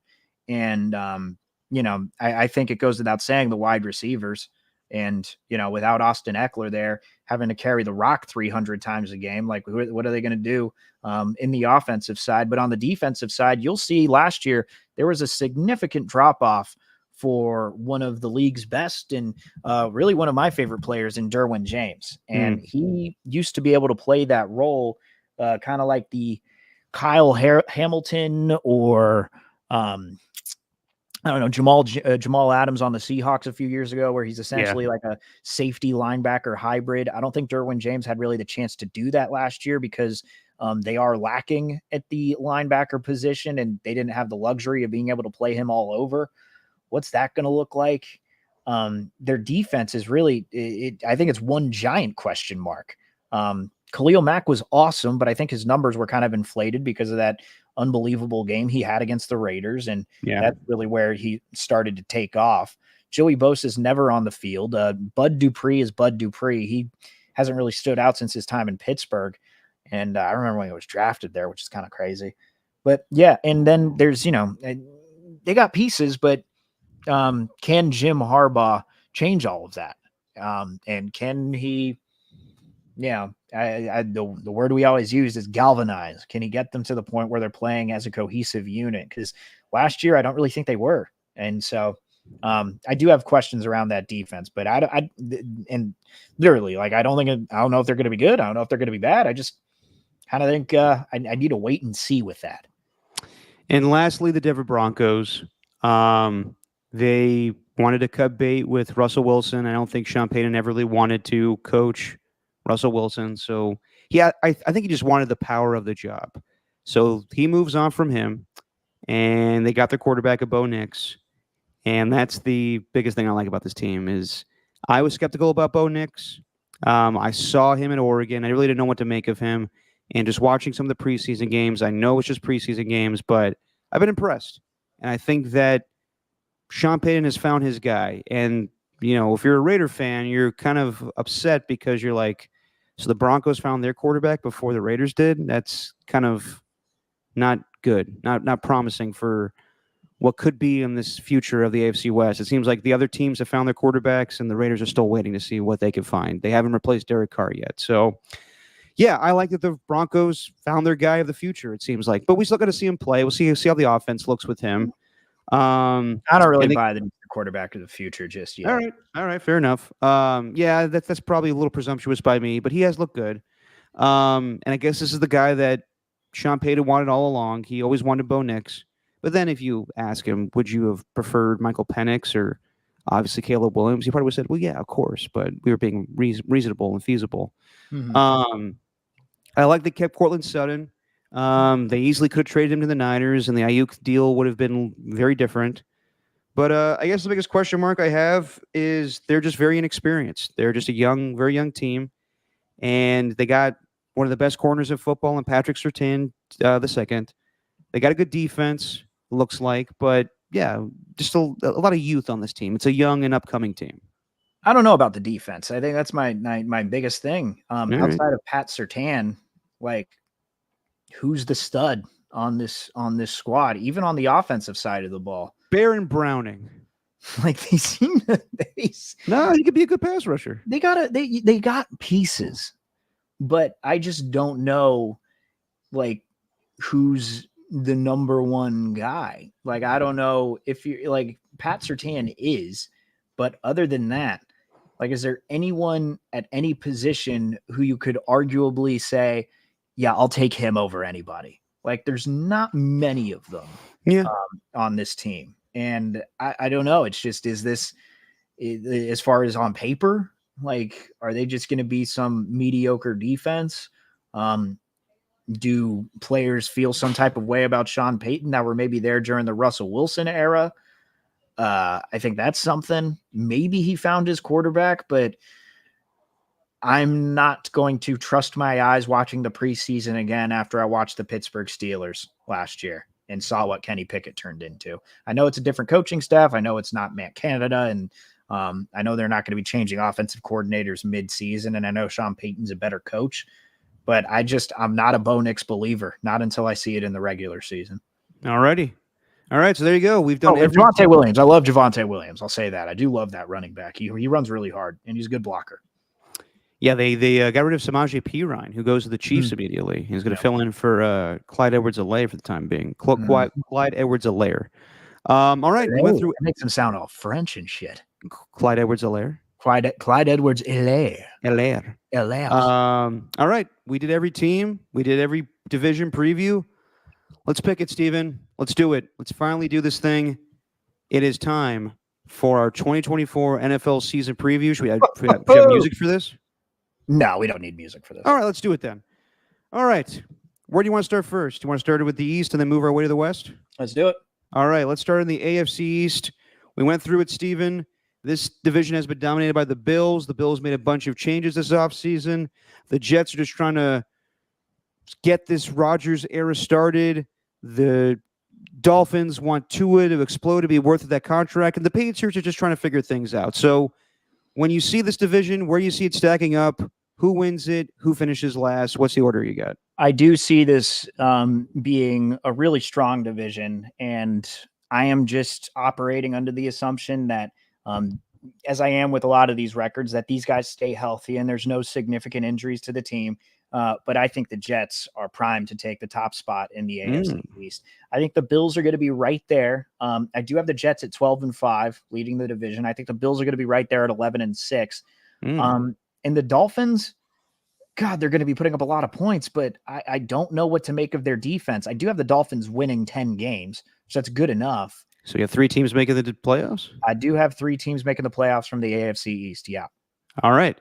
So so the way that I saw, if I hear correctly, you get, so it's the Jets 1, Bills 2, Dolphins 3, Patriots 4. Yes. Yeah. Okay. And the Patriots record is terrible. I have them 2-15. So I did the same thing I always do. I went to NFL playoff predictions. I basically went through the whole season and did the win-loss game. Did you do the same thing? I did. All right. I did the same thing, and I know everyone's shitting on the Bills, and they don't think that's going to be as good. They don't have Matt Milano, and they don't have Stephon Diggs anymore. I think this is going to be a huge year for Josh Allen, and I think it's going to be not his best offensive statistical season yet, but I do think that it's going to be the most balanced offense he's ever been a part of with Joe Brady. So, and I think the defense will still be fine. I think despite the fact that Matt Milano wasn't there or is not there for most of the season, they knew how to play without him last year. So I'm going with the Bills once again. I got the Bills winning the division. I got them going 13-4. You might see a little trend here with my records. But I got the Bills going 13-4. I think that Aaron Rodgers plays fine. I don't think he needs to light it up this season. I think there'll be times where you're like, he looks old. But I think the defense is going to keep the Jets alive. And, God, if they just have any shred of an offense, this team is going to be good.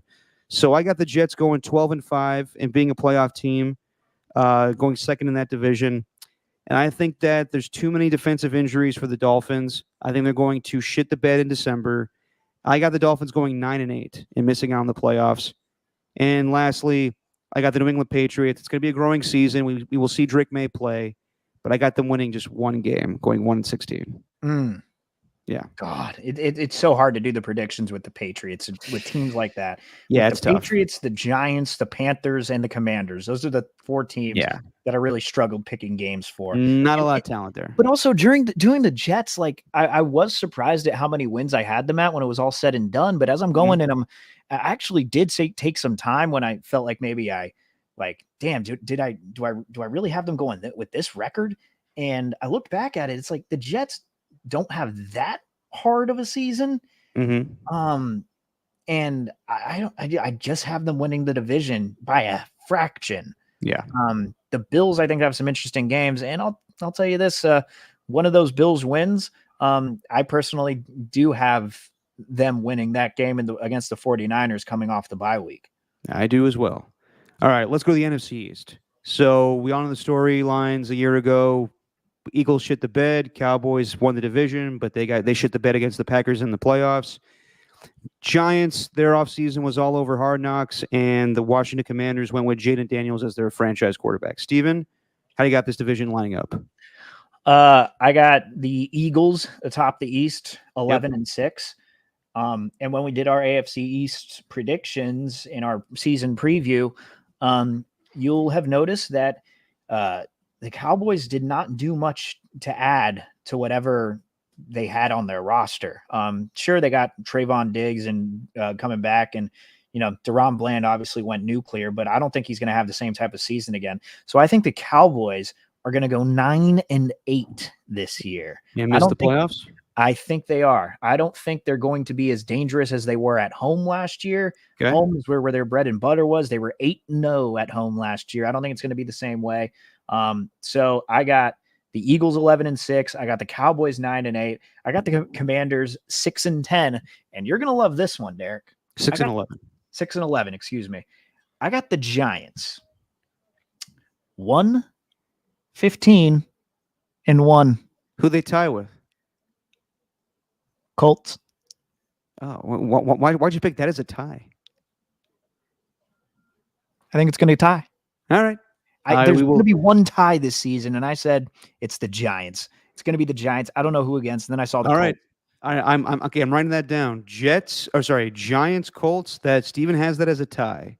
I think he's the first person ever to predict a tie, and that's what's going down. Okay, for the NFC East, I just think that the Eagles are the best team on paper. So, and they made a lot of acquisitions this offseason I like. So, I think Kellen Moore will make Jalen Hurts a better passer than he was a year ago.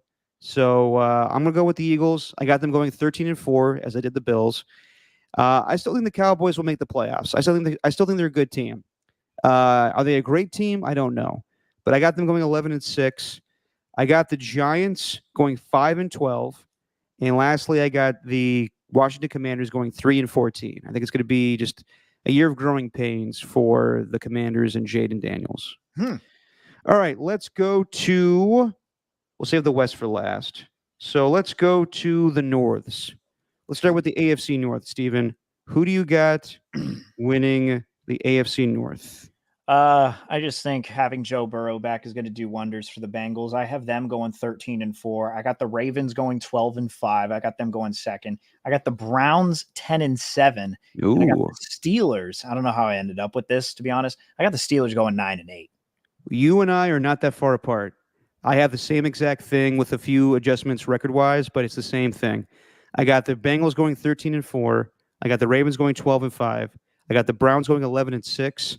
And I got the Steelers going 9-8. Now, this may not happen because that's damn near impossible for all those teams to be that good. Like the Steelers will miss the playoffs at 9-8, but that's still a pretty good season when it's all said and done. Yeah.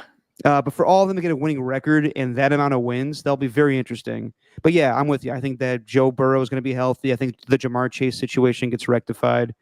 I think Deshaun Watson plays good, despite everyone, being uneasy about him, and I am too. But I think the Ravens will still be fine. They just may take a back seat a little bit to the Bengals this year. But Yeah, I see 3 of those teams making the playoffs. I think got top the to Bengals, bottom. Ravens, and Browns making the playoffs. Steelers miss out. I think top to bottom, the Browns have one of the best rosters in the NFL. Yeah. I tried to remember that when I was doing this thing because what kind of clouds your mind when you're doing these predictions is like the quarterback. What's the quarterback going to look like? And I'm thinking like, oh, Deshaun Watson's not going to win that. But then you got to think about the team and, the JOKs, the Jeremiah Owusu-Koramoah, the Myles Garrett's, what they got in the secondary, what they got at wide receiver.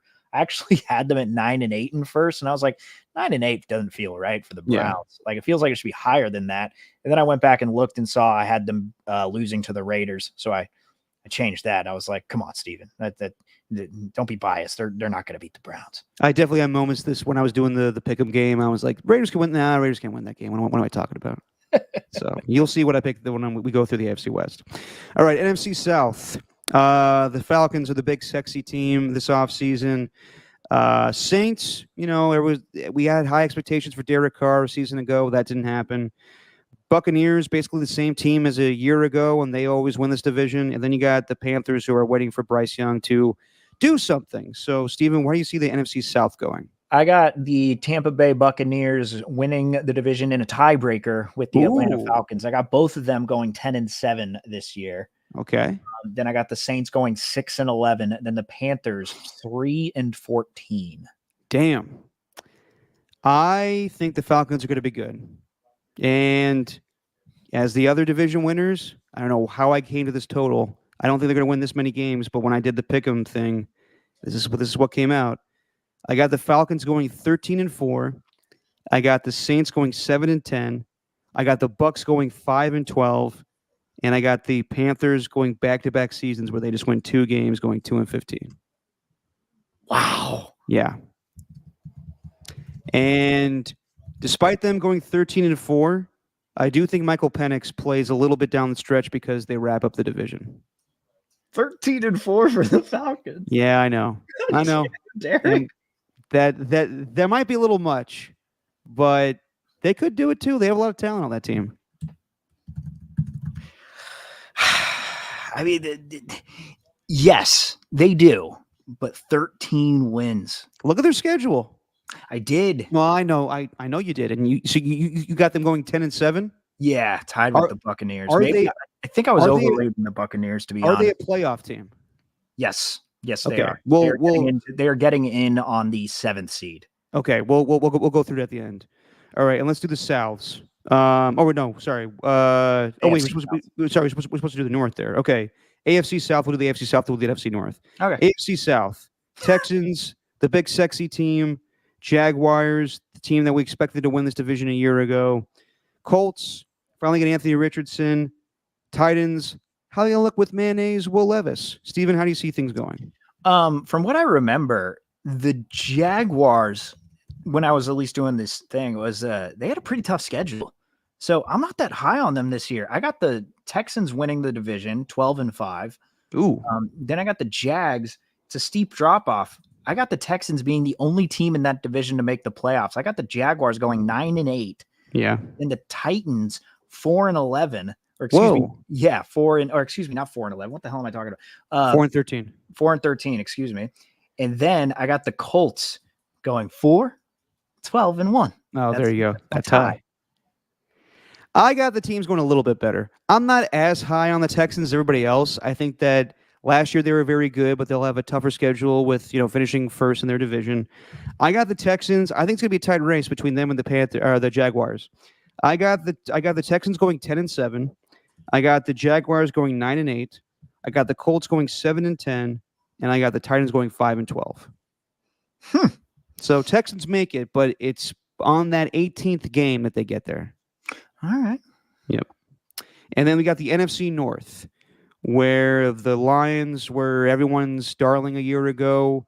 They went further than any team has gone for that city since, I think, 1991. The Packers, they started off shitty a year ago. Then Jordan Love showed why he's worth that contract, in my opinion. Minnesota Vikings, they lose Kirk Cousins. They get J.J. McCarthy, but he's out for the season, so they're running with Sam Darnold, their expensive wide receiver, and Justin Jefferson. And then the just ridiculous expectations for Caleb Williams as probably the most hyped up first overall pick in quite some time. Steven, how do you see the NFC North going? You're gonna take the Bears, aren't you? No. Okay. No. I got the Lions winning Okay. in a tiebreaker with the Green Bay Packers atop the division. Okay. I got both of them going 13-4. Both of them. Both of them? Both of them. Then I got the Bears going 9-8. Damn. 9-8. I think Caleb Williams is the real deal, and I think they should be a 9-win team. Okay. And the Vikings were a tough one for me to crack. I didn't really know like what to do with them, or how to predict their games. I don't know what they're going to look like. So I got them going to crappy 3-14, which I'm probably like, this is the division I'm least confident in. Okay. Because of how lopsided it is with the Vikings. Like, I don't know what the Vikings are going to look like, but I have them going 3-14. All right. I'm going to start from the bottom. I think that the Minnesota Vikings will be better than anticipated.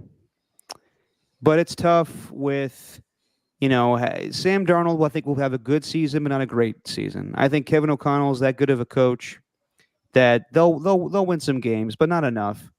So I got them going 6-11, but I got them finishing third in that division. I think that we're really, really, really, really high on the Chicago Bears. And I think that Caleb Williams will be a very good pro. But I also look at their schedule to start, and I could easily see them going 0-4. I don't think it's going to be that easy for Caleb Williams to just start his career and just light it on fire like he did in college. So I do think that they are impressive offensively, but I would not be the least bit surprised if Matt Eberflus gets fired during the season. Wow. So they have the same record as the Minnesota Vikings. I see the Chicago Bears with a worse record than they were a year ago with Justin Fields. I see the Chicago Bears going 6-11, and they finish fourth in the division, just based off of tiebreakers with the Minnesota Vikings. Damn. Yep. And then, who wins the division between the Packers and Lions? I like the Lions a lot, but I like the Packers even more. And I think Jordan Love is going to have a fantastic, off-the-charts, maybe MVP caliber season. Can I ask what you like more about the Packers, though? I think that it's just their youth. I think they have more pieces defensively, honestly, than the Lions do. I think that Aiden Hutchinson could probably be a Defensive Player of the Year contender, but I like the Packers' depth defensively a little bit more. I like that they have Rashawn Gary, but opposite him, they have Preston Smith and Lucas Van Ness. They still have Jair Alexander. They picked up Josh Jacobs. They picked up Xavier McKinney. They have a former college football head coach as their defensive coordinator now. I just see the Packers winning more games, and it's just an easier schedule than the Lions do. I think the Lions are going to be a good team, but in the end, I got the Packers going 13-4, which is the common thing for most of my division winners, and I got the Lions going 12-5. So the Lions still make the playoffs, but the Packers win the division just by a game. Just by a game. Okay. And then lastly, let's go to the Wests. Do you want to go with AFC West first, Steven, or NFC West? AFC West or NFC West? You can go with the AFC. All right, let's go AFC. It's been the Chiefs division. Chargers are coming up with Harbaugh. Raiders, we all know that team very well, and the Broncos. How do you see it going, Steven? Chiefs 11-6. Okay. Raiders 8-9. Ooh, okay. Chargers and Broncos 6-11. Chargers going third, Broncos going fourth. So you say you don't have high expectations for the Raiders this year, but 8-9, I guess, would be a repeat of last year. So good, but not great. What makes you say they'll go 8-9 this year? I don't have any specific reasoning for it. It's just when I was making these picks, I'm like, oh, they can't lose that game. So I picked it. It's the fan in you. I get it. Yeah. Okay. This is always the Chiefs division. I don't see it changing. I still think they're the best team in that division. Maybe the best team in the AFC West. I got the Chiefs going 13-4, winning the division again. I see the Chargers improving and going 9-8, but miss out on the playoffs. I'm sorry, Raider fans. I see them going 6-11. I just don't think it's going to be enough offensively. Defensively, they'll keep them in games, but I think it's going to be a weird season when they start with Minshew, they go back to Aiden O'Connell. Then I wouldn't be the least bit surprised if they go back to Minshew. It's going to be a tough season, and I do think they end up trading Devontae, unfortunately.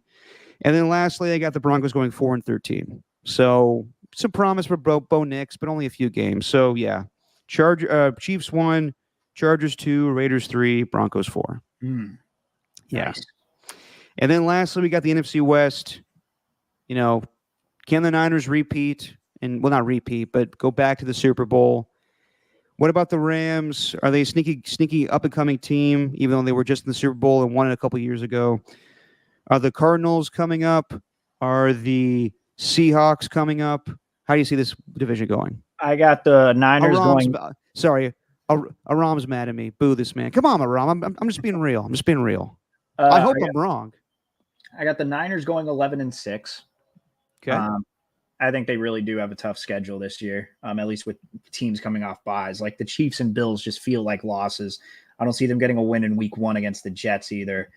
But 11-6 is good enough to lead the division. It's good enough to get them into the playoffs as my number 2 seed. Then the Rams going 10-7. They're going to be second spot, and then missing out on the playoffs, even though they get 10 wins of the Seattle Seahawks. They lose in the tiebreaker against the Rams. And then I got the Cardinals going 6-11. Sorry, would you have the Seahawks third? Yeah, third. They're just 10-7. Seahawks are 10-7? Seahawks are 10-7, and they missed out on the postseason. Yep. Wow. So you got the Niners, what was it, 11-6? Mm-hmm.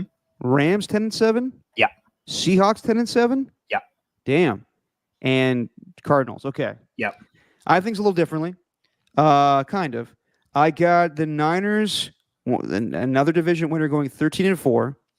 I got the Rams going 12-5 for the second in the division, another wild card team. I got the Cardinals improving, but they go 5-12. And I'm probably totally wrong about this. I think that defense will be good with the Seahawks, but I don't see a lot offensively. So I'm going with the Seahawks last in that division, going 3-14. Okay. I mean, yeah, I know. 3-14. What are you talking about? It could be a rough season for them offensively. A new offense with Ryan Grubb, and they're looking for that new quarterback. Yeah, I don't know. 3 wins? Yeah, yeah. All right. I could be totally wrong there. I know that sounds crazy. I just don't see a lot. I mean, I know they have Tyler Lockett and DK Metcalf and Jackson Smith and Jigba. I just don't see them winning a lot of games this year. I don't know why. I just look at that schedule. I'm like, I think they lose a lot of games. Oh man! All right, I'm not going to argue against. I could be totally wrong. I could be totally wrong on that one. I could be totally wrong. I just think it's going to be a transition period. I think it's very similar to the Raiders. I just don't. If you don't have a quarterback, I think it's going to be rough times offensively. So they'll be a good defense. I just don't see them scoring a lot of points. Fair. All right. So with all that said and done, Steven, so what's your seeding for each conference? Let me pull that up. I didn't have that. I was looking at strength of schedule stuff. So in the NFC, I have the Lions as the 1 seed. I have the Niners as the 2 seed. Eagles as the 3.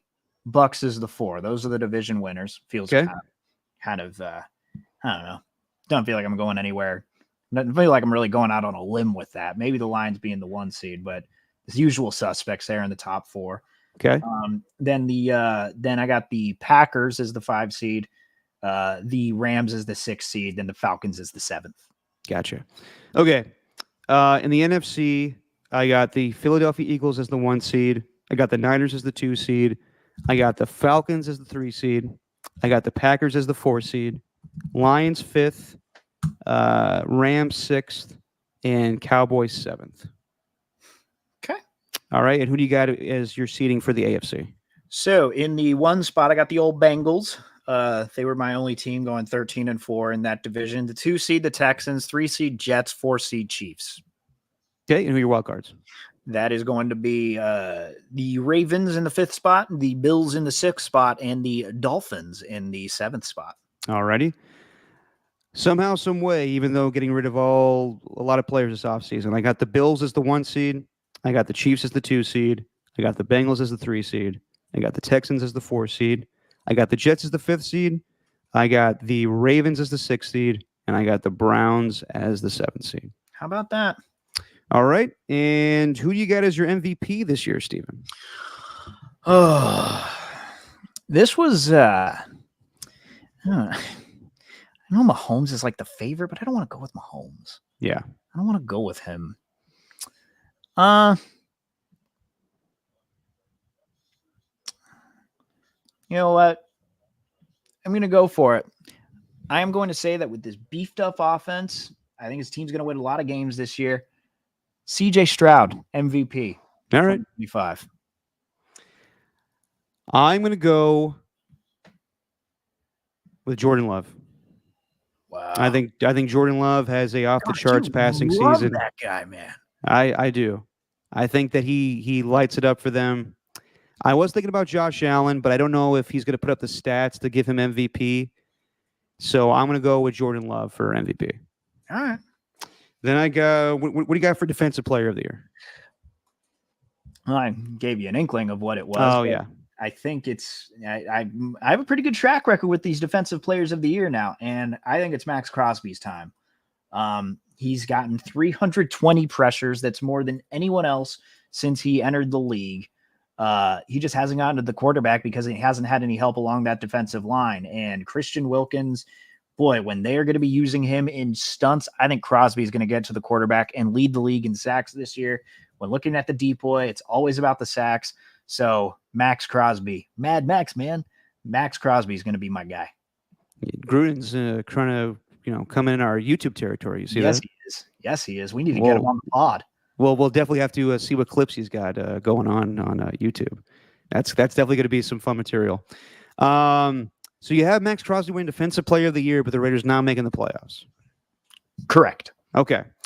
I think that the best defense in football on paper right now is the New York Jets. And I think in order for this team to make it to the playoffs, this guy has to have a huge season. He might be the best defensive tackle in football now that Aaron Donald is retired. I'm going with, bless me, thank me. I'm going with Quinnen Williams as Defensive Player of the Year for the New York Jets. Wow, bold. All right. Who you got for your offensive and defensive rookie of the years? Offensive, it's Caleb Williams. Yeah. There's no question about it. I don't think there's anyone else who's going to be even close. And defensive rookie of the years, I mean, I would say Latu, but I don't really have the Colts being that great of a team this season. Yeah. So I think he'll get lost in the fold.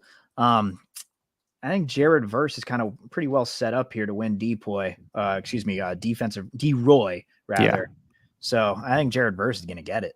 I agree with you there. I think the Rams make the playoffs. I think he's the guy that stands out. So I'm going with Jared Verse as the defensive rookie of the year. And yeah, I could say other guys for offensive rookie of the year, but let's be real.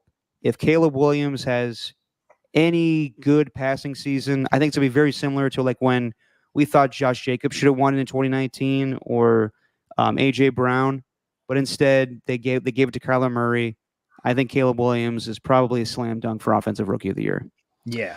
I mean, Xavier Worthy might be an interesting bet to take. I think he could, but even if he has like if he's like an off the charts season, I still think Caleb Williams, if he throws for 30 touchdowns, that's all they need. And because not many Bears quarterbacks have done that. And the top 5 guys for the defensive rookie of the year is Latu, Dallas Turner, Jared Verse, Byron Murphy, and Terrion Arnold. Okay. Yeah, I got Jared Verse winning that one. Who do you have as your offensive player of the year? Is it different than your MVP? No.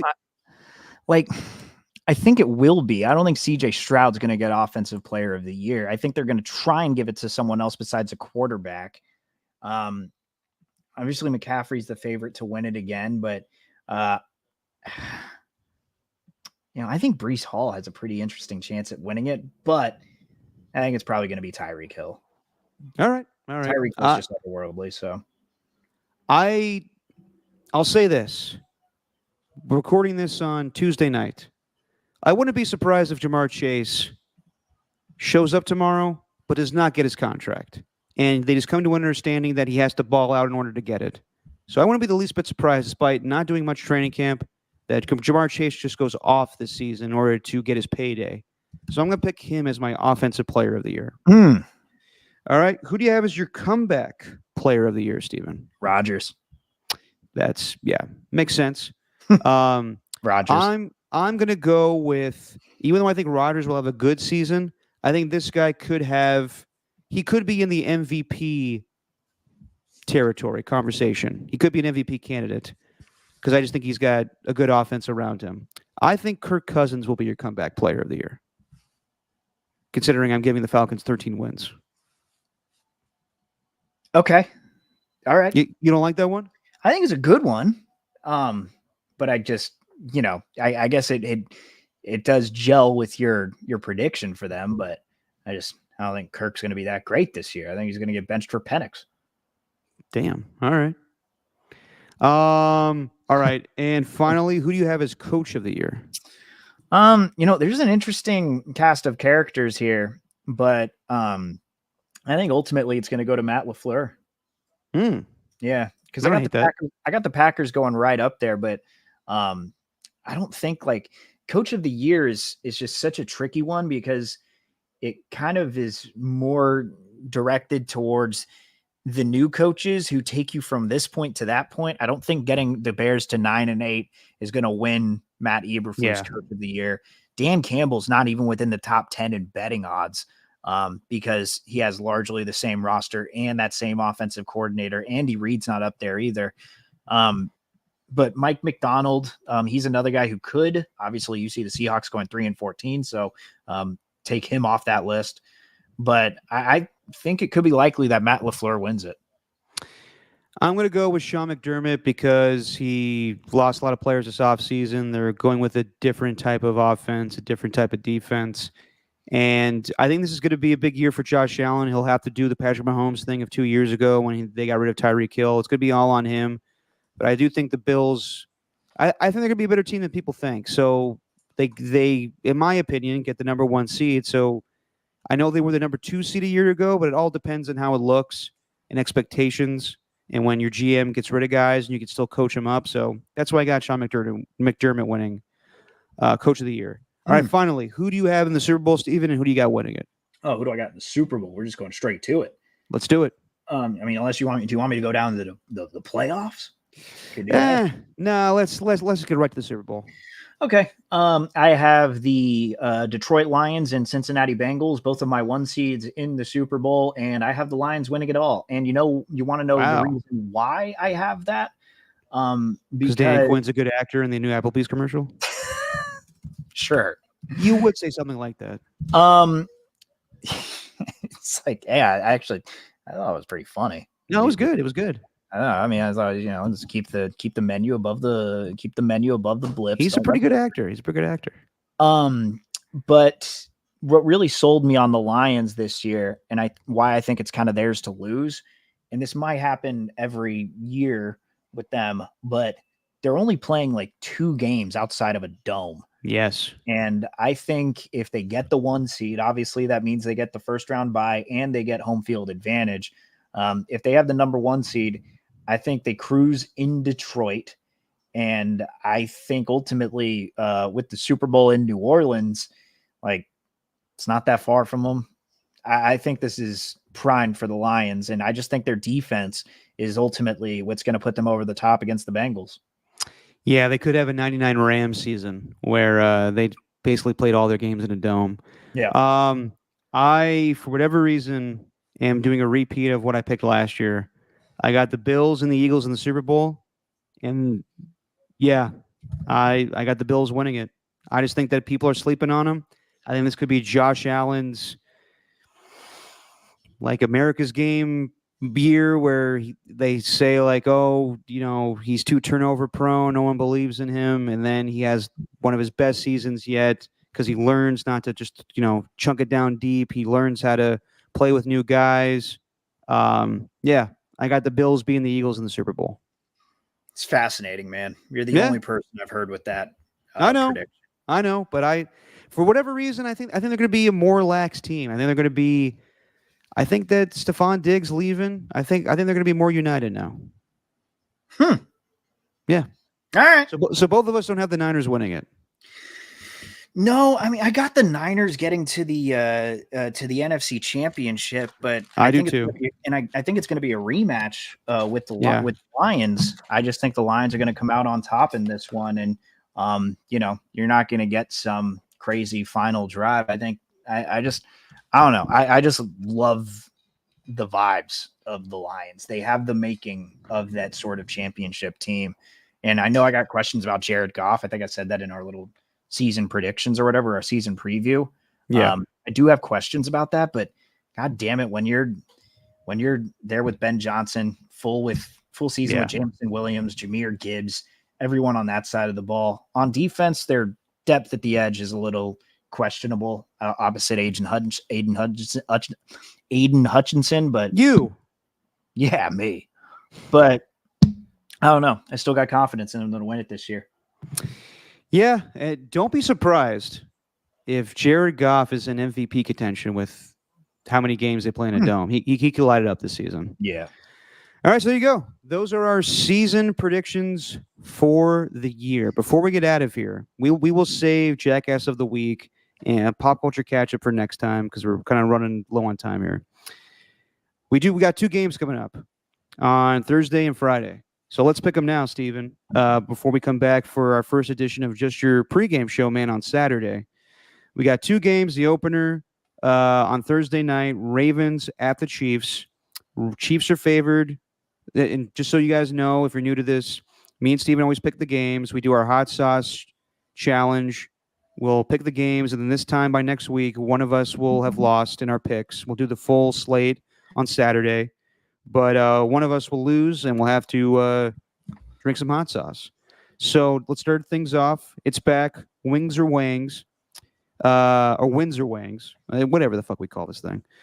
Ravens at the Chiefs. Chiefs are favored by 3, and the over-under is 46.5. Lay the points with the Chiefs. Give me the under. I got the same exact thing. Yep. It's boring. But that's the way I see it going. Damn. Yeah, I think it's gonna be a very low-scoring game. I